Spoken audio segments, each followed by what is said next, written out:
Então vamos nós aqui. A gente já iniciou a gravação. E aí hoje nós vamos começar, certo? A parte de tecido conjuntivo ou tecidos conjuntivos, já que o tecido conjuntivo ele é o mais diversificado, digamos assim, de todos os tecidos. Eu tenho vários subtipos, cada um dos quais com uma função diferente, certo? Então a gente vai ter muito que ter essa visão mais associativa, tá? Do tecido com seu respectivo com a sua respectiva função e sua respectiva composição. Então, a gente vai ver que, por exemplo, quando eu falar de, sei lá, tecido conjuntivo ósseo, a gente tem que se ligar que o tecido conjuntivo ósseo ele é rígido, e aí vai ter matriz mineralizada, ele vai ter fosfato e cálcio. E aí você já começa a fazer ligações, tipo, se é sustentação tem que ser rígido, se é rígido tem minerais, né?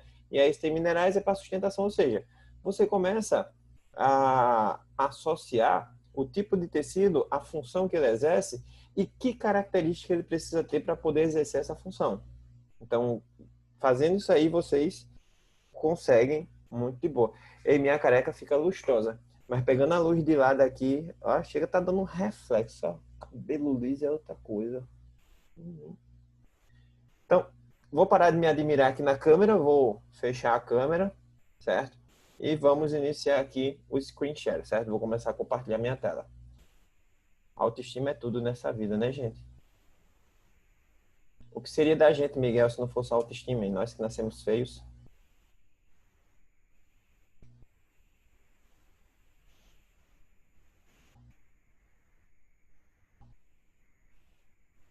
Oh, cadê? Oh, o bicho que bugou, peraí. Só um momento. Aqui, voltamos. Aí. Pronto. Estamos aqui, ó. Na parte de histologia animal, tecidos, tá? Então, tecido epitelial, tecido conjuntivo, tecido muscular, tecido nervoso, tecido epitelial a gente já viu, tá? Vimos epitelial de revestimento, epitelial glandular, simples, estratificado, pluriestratificado, então tudo isso a gente viu na aula passada. Tecido epitelial glandular, as glândulas endócrinas, exócrinas, e aí a gente vai começar a tecido conjuntivo, tá? Em relação ao tecido conjuntivo, ele vai ser diferente do tecido epitelial pelo fato de ser um tecido com muita vascularização, tá? Ele é um tecido que também vai ser inervado. Lógico que eu estou falando de uma característica geral. Como toda regra, existem as exceções, tá? Então, como exceção, eu posso ter, por exemplo, tecido cartilaginoso, que é avascular e não tem nervuras, por exemplo, não tem inervação, melhor dizendo, tá? Então, nesse caso aí, seria uma atipicidade nesse tecido, mas como característica geral, esses tecidos, eles têm uma grande quantidade de matriz intercelular, certo? Eles têm células que não tão coladas como no tecido conjuntivo ou como no tecido epitelial, tá? O tecido conjuntivo, ele tem células mais soltas e entre essas células eu tenho um gel de preenchimento que é chamado de substância fundamental amorfa ou simplesmente SFA, certo? A substância fundamental amorfa, ela vai ser um gel de preenchimento à base de água, vai ter sais minerais, vai ter carboidratos, vai ter lipídios e proteínas, especificamente 3 fibras proteicas principais, tá? Eu vou ter as fibras colágenas, eu vou ter as fibras elásticas e eu vou ter as fibras reticulares. Cada uma dessas fibras tem uma característica única. As fibras reticulares, elas vão formar uma rede que vai sustentar as células, vai posicionar as células onde elas deveriam estar, devidamente no local onde ela deveria estar no tecido, tá? Fibras colágenas e elásticas, elas vão dar a caracterização do tecido. Por quê? O colágeno, tá? É uma proteína extremamente rígida. Se é rígida, é resistente. Mas ela é rígida, resistente, porém pouco maleável, ou seja, é um tecido que vai ser menos flexível, aquele que tiver mais colágeno. Já a elastina, como o próprio nome diz, que são as fibras elásticas, ela vai ser uma proteína mais flexível, mais maleável, ao passo que também vai ser menos resistente. Então, a quantidade de elastina e de colágeno que eu tiver no meu tecido vai determinar a densidade desse tecido, a maleabilidade desse tecido, a questão da resistência desse tecido. Aí a gente vai ver quais são os tipos e subtipos de tecidos conjuntivos.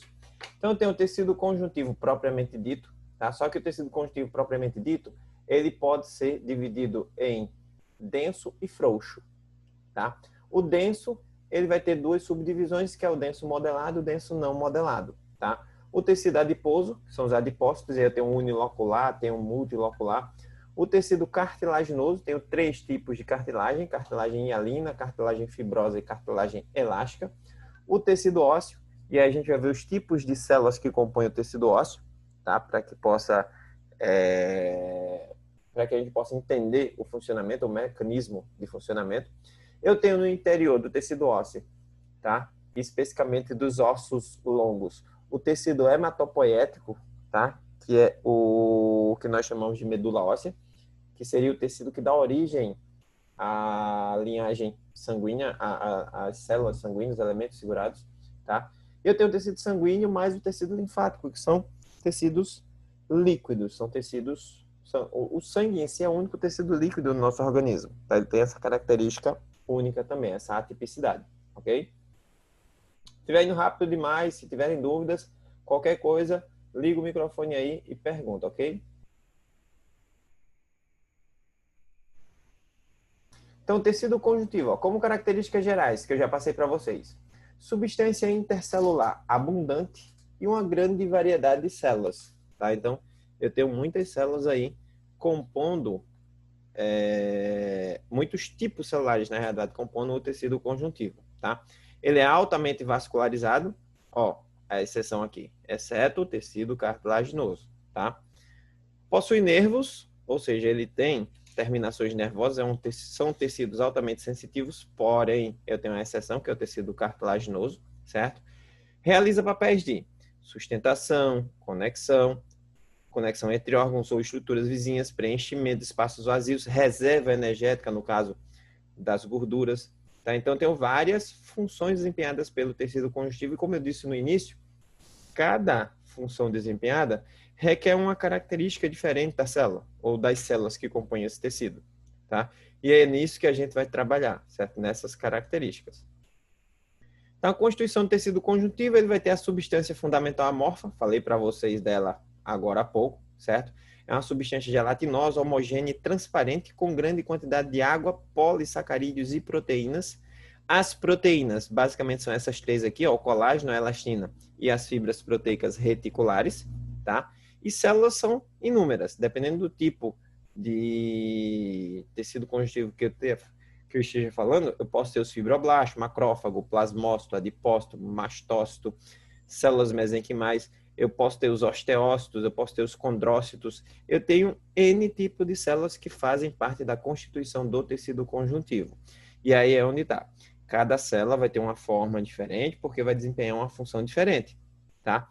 A substância fundamental amorfa, ela vai ser diferente em cada tipo de tecido, por quê? Por exemplo, fazer uma comparação que vocês vão entender muito bem.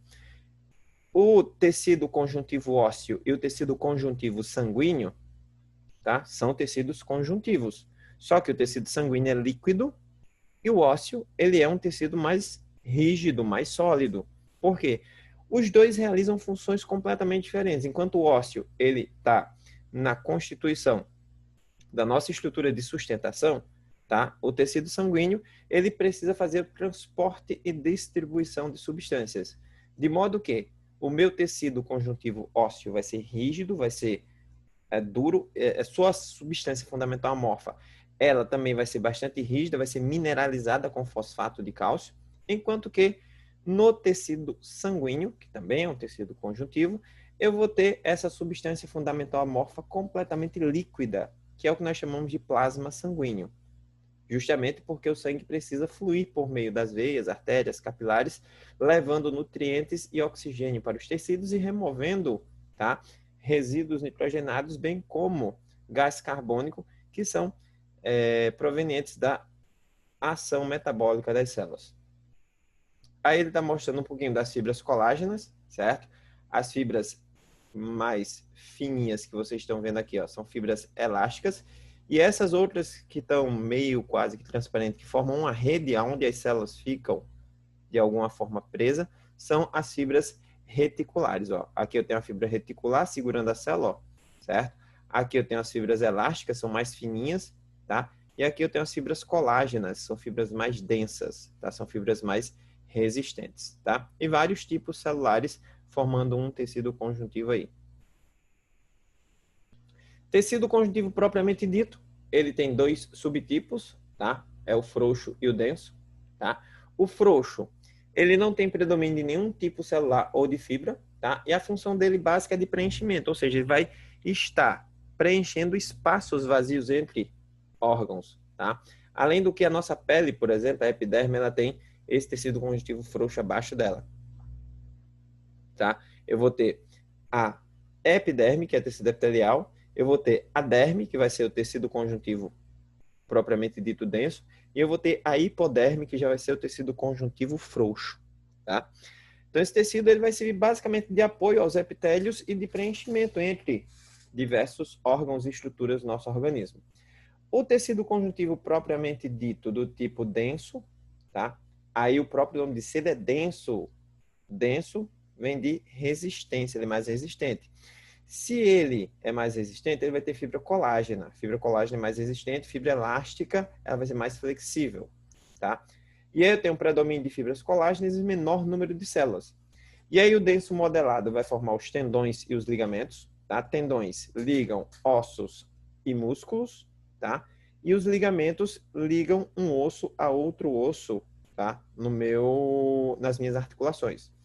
O não modelado vai formar a derme, que é a camada que está abaixo da pele, acabei de falar dele, certo? E cápsula, que envolvem e protegem alguns órgãos, como os rins, o fígado, o testículo, o coração, certo? Então, cada uma dessas estruturas vai ter uma capa, digamos assim, entre aspas, de tecido conjuntivo denso do tipo não modelado, realizando, tá, essa proteção desses órgãos, ok? Aí tá, ó, dois esquemas aí, o de cima mostrando tecido conjuntivo propriamente dito do tipo frouxo, de baixo tecido conjuntivo propriamente dito do tipo denso. Se a gente prestar atenção aqui nas fibras colágenas, principalmente, a gente vai ver a orientação dessas fibras colágenas. Então é como se você pegasse, por exemplo, aqueles trapos, aquelas buchinhas de lavar carro, que você compra nas lojas aí, você compra trapo, tá? Aqueles trapozinhos, se você comprar ele, você vai ver que ele é como se fosse tecido desfiado. E aí ele tem um monte de fios que vão estar soltos. E vão estar organizados de maneira aleatória. Ele vai estar mais ou menos assim, certo? E aí, se você pega sei lá, se você é, ops, pera.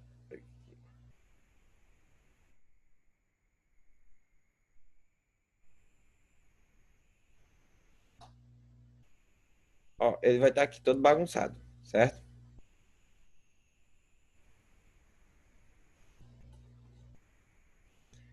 Aí, se você pega e exerce uma força para cá e uma força para cá, ou seja, forças em direções opostas, você consegue facilmente rasgar esse tecido.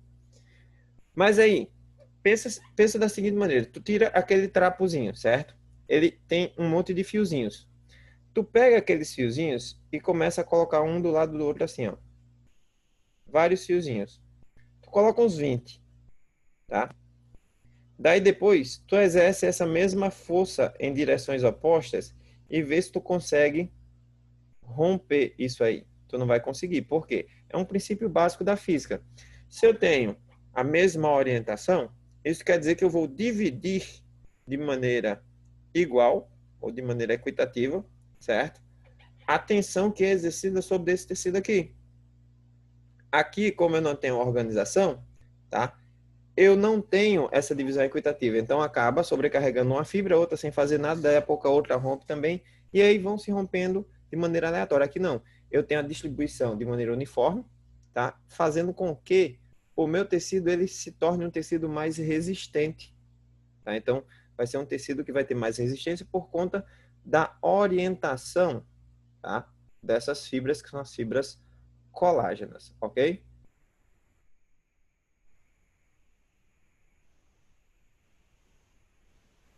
Tecido conjuntivo adiposo, tá? São as gorduras propriamente ditas, tá? Tem função de armazenamento de lipídios, que são as gorduras, modelagem de algumas partes do corpo, amortecedor de impactos, ou seja, serve como proteção mecânica, e isolamento térmico, tá? Alguns animais até dependem dessa gordura para poder sobreviver a longos períodos sem se alimentar, que são os animais que hibernam. Até porque quando esses animais eles estão no período mais frio do inverno, digamos assim, eles não têm disponibilidade de alimentos. E aí eles têm que sobreviver daquilo que eles acumularam durante a primavera e o verão. Tá? Então, basicamente, os ursos, principalmente o urso pardo, né? Esses carinhas aí, eles são animais que hibernam e aí eles precisam se alimentar o máximo possível. E tem que armazenar aquilo que eles estão consumindo em excesso. Como é que eles armazenam?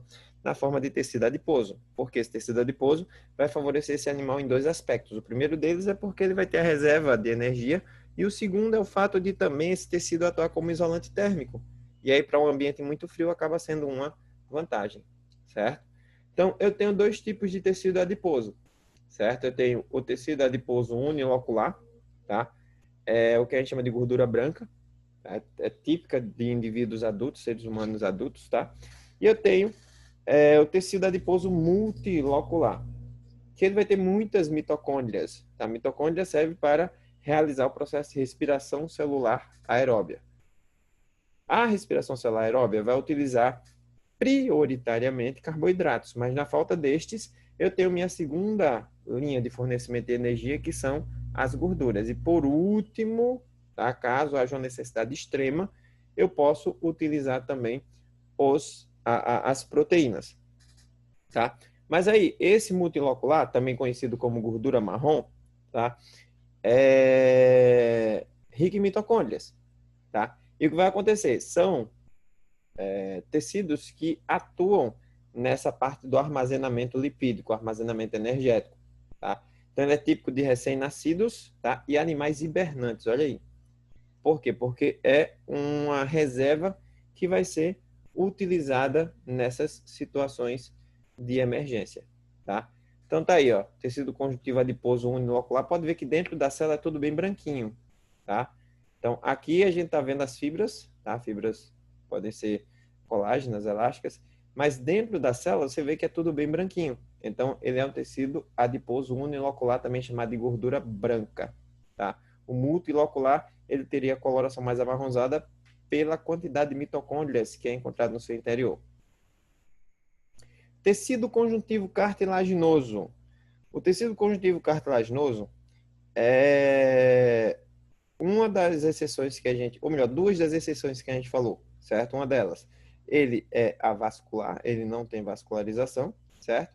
E a outra é que ele é um tecido que não tem inervação, ele é um tecido não sensitivo, tá? Então, cartilagem não consegue captar nenhum tipo de sensação no organismo, sensação de dor, por exemplo, tá? Ela pode formar órgãos ou pode formar estruturas de proteção também, principalmente estrutura de proteção de ossos, tá? Nas articulações, a gente vai ter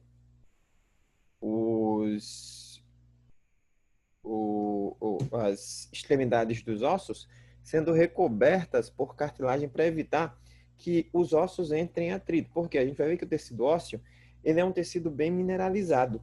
E o fato dele ser mineralizado faz com que ele seja rígido.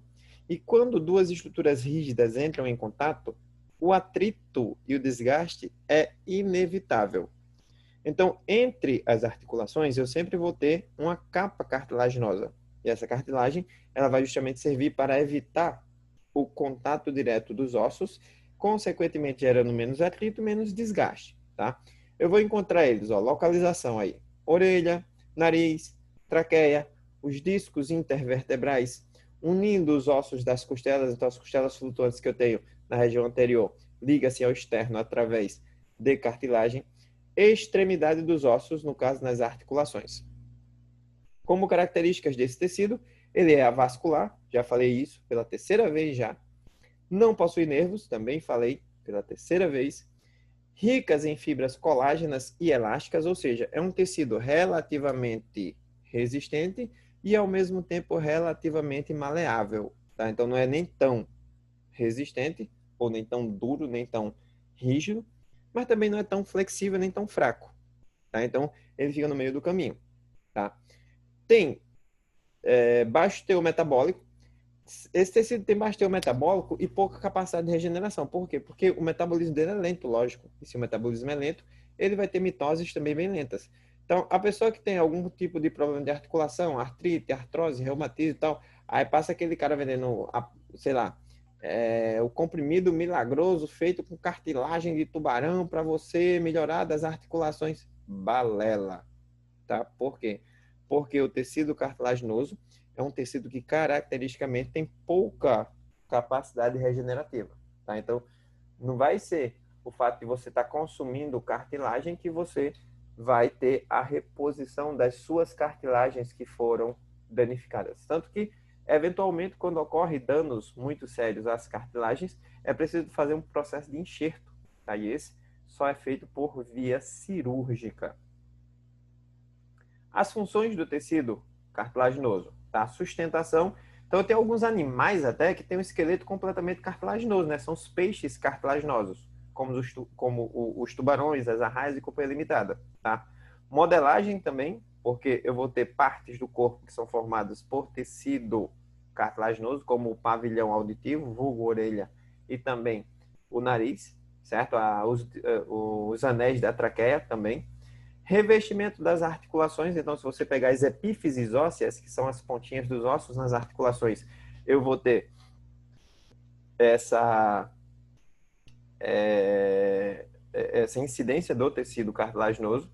Formação e crescimento dos ossos longos, porque eles vão proteger as extremidades ósseas, evitando assim que os ossos entrem em atrito e comece um desgaste, que seja um desgaste mais como eu posso dizer, precoce, digamos assim, tá? Constituição de uma cartilagem, vai ter a matriz cartilaginosa, que vai ser rica em fibras elásticas e colágenas, tá? Na sua substância fundamental amorfa. E as células que são os condroblastos e os condrócitos. Qual que é a diferença entre eles? Os condrócitos são células funcionais, são células maduras, são as células que estão formando o tecido cartilaginoso, tá? Os condroblastos são células cartilaginosas ainda indiferenciadas, ou seja, são aquelas células de reposição que a gente tem, mas que é muito pouco. Então, eventualmente, acaba ocorrendo um desgaste de cartilagem muito maior do que aquilo que o tecido consegue repor. E aí é onde a gente começa a apresentar alguns tipos de anomalias, principalmente articulares, né? É aí quando começam as artrites, as artroses e as reumatismo, enfim, certo? Então, eu tenho vários problemas relacionados com o desgaste da cartilagem. É normal, é natural que isso aconteça, tá? Então, um idoso que não tiver um problema articular, um problema de desgaste de cartilagem, um joelho travado, sei lá, ele pode se considerar um cara extremamente sortudo, porque é normal, é natural o desgaste da cartilagem, porque a cartilagem se desgasta para evitar que o osso entre em desgaste, certo? Sendo assim, a gente acaba a gente acaba tendo essa caracterização aí do tecido cartilaginoso como um tecido que é criado para se desgastar. Daí mostrando algumas fotos, né, dos condrócitos aqui, as células cartilaginosas, certo? Com fibras elásticas, tá? E aqui eu tenho, ó, os condrócitos, tá? E as lacunas entre eles que vão conter a substância fundamental amorfa, que seria essa substância que vai ser rica em fibras colágenas e fibras elásticas, dando a caracterização do tecido, certo? Tecido conjuntivo ósseo, diferente do cartilaginoso, ele é altamente vascularizado, ele é extremamente inervado, é um tecido extremamente resistente, porque ele tem sua matriz mineralizada com fosfato de cálcio, tá? É rico em fibras colágenas, tá vendo que ele já não fala em fibras elásticas? Por quê? Para que eu vou precisar de flexibilidade nos ossos? Tá? A flexibilidade não precisa nos ossos, tá? A flexibilidade do meu organismo se dá nas articulações, e as articulações são recobertas por cartilagem, tá? E ele tem boa capacidade regenerativa, visto que ele tem muita vascularização, ele consegue receber mais nutrientes, mais gases e, consequentemente, pode manter uma atividade metabólica mais acelerada. As funções: sustentação, forma nosso esqueleto, proteção de órgãos vitais. Se você pensar na sua caixa torácica, tá? Que é formado pela coluna vertebral e mais as costelas, a gente vai ver que os órgãos vitais do nosso organismo vai estar protegido por essa estrutura, certo? Aloja e protege a medula óssea. Então, os ossos longos vai ter no seu interior a medula óssea. A medula óssea é quem produz os glóbulos sanguíneos, é a partir da medula óssea que ocorre a produção dos elementos figurados do sangue. Serve de apoio aos músculos esqueléticos, então são os ossos mais os músculos que formam o nosso sistema locomotor. Os ossos é a nossa estrutura estática de sustentação, os músculos são a nossa estrutura dinâmica, aquela que vai possibilitar a locomoção. E serve como depósito, ou seja, serve como um local de armazenamento de fósforo e cálcio, tá? Na forma de fosfato de cálcio. A sua constituição, a matriz óssea, ela tem a substância intercelular com fibras colágenas e fosfato de cálcio, tá? E tem 3 tipos celulares: os osteoblastos, os osteócitos e os osteoclastos, tá? Osteoblastos são as células indiferenciadas, aquelas que estão ali para poder originar as novas células, tá? Os osteócitos são as células que estão metabolicamente ativas, ou seja, as células que estão compondo o meu tecido ósseo. E os osteoclastos são células de reposição, aonde uma célula não está mais funcionando, aonde um osteócito foi danificado, aonde ele para de funcionar, os osteoclastos vão lá e removem ele para que ali seja introduzido um novo osteoblasto, que por sua vez vai amadurecer em osteócito e vai voltar a fazer a função que aquele tecido deveria fazer, certo? Aí está a estrutura de um osso. Isso aqui a gente vai estudar muito mais aprofundadamente quando a gente vai ver na parte de anatomia e fisiologia humana, certo? Tecido conjuntivo sanguíneo, tira o trema aí, por favor, tá? Basicamente é o sangue, 50%, 55% dele é o plasma, que é a parte líquida. Essa parte líquida vai ter água, proteína, sais, gases respiratórios, nutrientes, hormônio, ureia, amônia, enfim, uma infinidade de substâncias que são dissolvidas em água. E eu tenho os elementos figurados, que são as hemácias, os leucócitos e as plaquetas, tá? Hemácias são glóbulos vermelhos, tá? Servem para o transporte gasoso. Então, as hemácias levam o oxigênio dos pulmões até os tecidos e coletam nos tecidos o gás carbônico e levam de volta até os pulmões, onde ocorre a hematose, tá? E aí ocorre a troca gasosa de novo, ela deixa o gás carbônico no pulmão, pega o oxigênio de novo e aí vai fazendo esse processo de troca. Os leucócitos são a nossa linhagem de glóbulos brancos, tá? Os glóbulos brancos atuam no nosso organismo realizando o processo de defesa imunológica, tá? E eu tenho vários tipos de glóbulos brancos, cada um dos quais agindo de maneira diferente. Alguns identificam partículas estranhas, outros estão associados a reações alérgicas, que são as reações anafiláticas, outros estão associados à fagocitose de micro-organismos invasores, outros estão associados à produção de anticorpos, tá? Então, todos os glóbulos brancos, cada um deles vai ter uma função bem específica. E lá no materialzinho de vocês vão ver que tem o nome assim, leucócito, é a linhagem branca e tal, e vai falar de cada tipo de leucócito com suas respectivas funções, tá? E as plaquetas, mas no geral, tá? Todos os leucócitos atuam na defesa imunológica.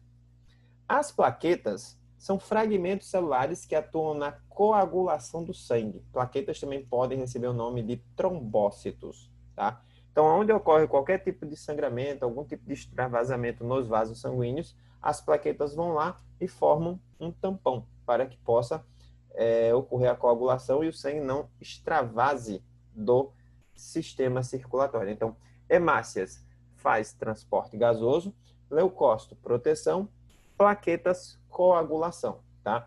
O restante das funções desempenhadas pelo sangue, tá, vai ser realizado pelo plasma, que é a parte líquida.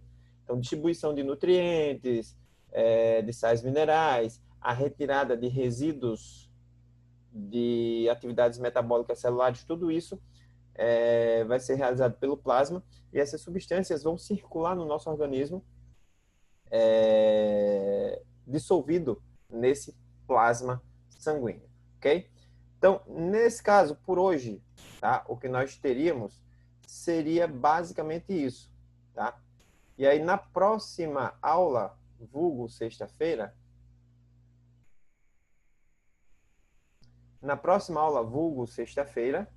vulgo depois de amanhã, tá?